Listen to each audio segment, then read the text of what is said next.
Nagpakuha ko ng ilang palapa at pinutol ko to ng 5 to 6 inches ang haba. Hinati ko sa gitna. Ito yung ginagamit nating nesting materials sa mga alaga nating ibon.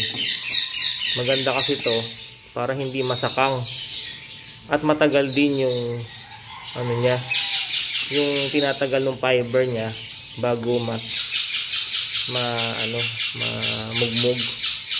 Kaya ito yung ginagamit natin. Naglalagay ako ng ganito, isa kada pair. Hinahakot nila yan, hinihimay, at binubuo nilang pugad sa loob ng nest box. Kamukha nito.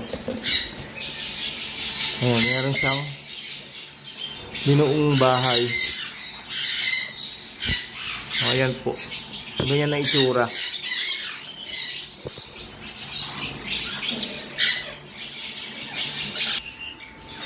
Kapag ka nakabuo na yan ng nest sa loob ng pugad, doon naman sila mangingitlog.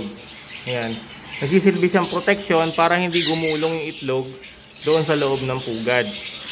At yung mga inakay, may kakapitan sila pag napisa. Hindi mabibisaklat yung kanilang mga legs. Yung ganitong palapa, ginagamit natin siya sa mga African lovebirds. Sila yung gumagamit niyan sa breeding.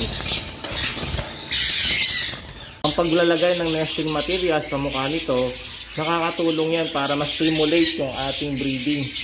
Para ma-boost yung breeding nila kasi naghahakot yung ibon, so mapopromote natin yung breeding. Sa mukha nito, wala pa siyang pugad pero nagbe-breed na. Ang tendency niyan, gugulong yung itlog, masisira. O kaya yung mga inakay niya, pwedeng ma-deform yung paa.